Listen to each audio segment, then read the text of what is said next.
Stop பண்ணது? ஏய் வாய முறா. ஏய் எங்க அப்பா கிட்ட பேசுறானே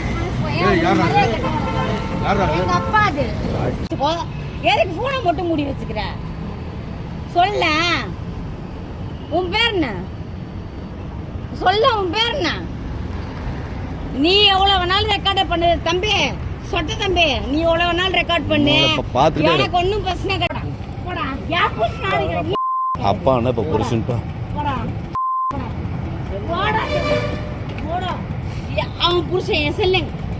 வணக்கம், என்னோட பேர் ரேவதி. நான் நேற்று நைட்டு நானும் என்னோட மாமாவும் பார்ட்டி போயிட்டு வந்தோம். பார்ட்டி போயிட்டு வர வழியில் வந்து என்னாச்சுன்னா, ஃபுட் வாங்கிறதுக்காக நாங்கள் கோயம்பேட்டில் எலெக்ஷன் கமிஷனர் ஆஃபீஸ் இருக்குது இல்லைங்களா, ஸோ அங்கே நின்றுட்டு இருந்தோம். அப்போ வந்து ஒரு 4 போலீஸ்காரங்க வந்துட்டு எங்கள் மாமா கிட்ட வம்படியாக வந்துட்டு வேஷ்டி சட்டை போட்டுட்டு அவர் நின்றுட்டு இருந்ததுனால வந்து அவர்கிட்ட ஒரு மாதிரி வம்பு எடுத்தாங்க. என்னன்ற மாதிரி பேசினாங்க. எனக்கு கோவம் வந்துருச்சு. உடனே நீங்கள் தேவையில்லாமலாம் பேசுகிறீங்க, இப்பெல்லாம் பேசாதீங்க அப்படின்னு சொல்லிட்டு நான் அவங்கள வந்து கோவமாக பேசினேன். நானும் போதையில் தான் இருந்தேன், ஆனால் கோவமாக பேசினேன், நல்லா திட்டி விட்டேன்.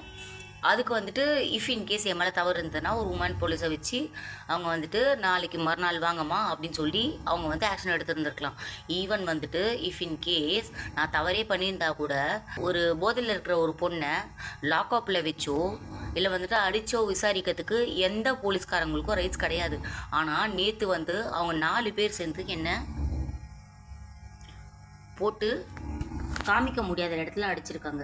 எங்கள் மாமா அடிக்கூடாது அப்படின்னு சொல்லி ஒரு விஷயத்துக்காக நான் சொன்னதுக்காக அப்புறம் நானும் வந்து நான் ஓப்பனாகவே சொல்கிறேன், ஆமாங்க நான் பிடிச்சிருந்தேன், அசிங்கமாக பேசினேன். இஃப் இன்கேஸ் என் மேலே தப்பு இருந்ததுனாலோ கோபம் இருந்ததுனாலோ இல்லை பிரச்சனை இருந்ததுனாலோ நீங்கள் மறுநாள் ஒரு போலீஸ்காரங்களை விட்டு லேடிஸ் போலீஸ்காரங்களை விட்டு என்கிட்ட ஃபோனை பண்ணி நீங்கள் மறுநாள் ஸ்டேஷன் வர வச்சு பேச வச்சுருக்கலாம். நீங்கள் இப்படி எந்த தைரியத்தில் என்ன நீ அடிப்பீங்க? இங்கே பாருங்கள். அப்புறம் போராததுக்கு எங்களோட மாமாவோட ஃபோனில் அவரோட பேக்கெட்லேருந்து 15,000 ரூபாய் கேஷும் அவரோட செல்ஃபோனையும் எடுத்துகிட்டு போயிருக்காங்க. இப்போ வரைக்கும் ஒரு ஃபோன் அங்கேருந்து எங்களுக்கு வரல. எங்களோட ப்ராப்பர்ட்டி எடுத்துகிட்டு போயிருக்காங்க. ஈவன் இப்போ நான் ஒரு இடத்துல வேலை செய்கிறேன், அவங்களோட ஃபோன் எங்களுக்கு தெரியாமல் கையில் வந்துருச்சுன்னா நாங்கள் 10 வாட்டி ஃபோன் பண்ணிப்போம். ஆனால் ஒரு ஃபோன் கூட எங்களுக்கு வரல. நான் காலிலேருந்து 10 வாட்டி ஃபோன் அடிக்கிறேன். எங்களோட ஃபோன் என்னாச்சுன்னா வந்து இன்ஸ்பெக்டர் பந்தோபஸ்துக்கு போயிருக்காரு, நீங்கள் வந்துட்டு அப்புறம் பேசுங்க இப்புறம் பேசுங்க அப்படின்ற மாதிரி அவங்க இழுத்தடிக்கிறாங்களே தவிர காசை பற்றி எதுவுமே சொல்ல, ஃபோனை பற்றி எதுவுமே கேட்கல. சரி, இது எனக்கு என்னோடய லைஃப்பில் எவ்வளோ பெரிய பிரச்சனை வேலை வச்சாலும் பரவாயில்ல, என்னை அடித்ததுக்கு அவங்க பதில் சொல்லி ஆகணும்.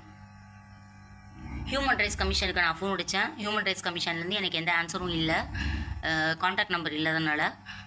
கண்டிப்பாக அவங்க ஹெல்ப் பண்ணுவாங்க. என்னை பார்த்தாங்கன்னா கண்டிப்பாக ஹெல்ப் பண்ணுவாங்க. ஈவன் நான் செஞ்சது தப்பாக கூட இருக்கட்டும்,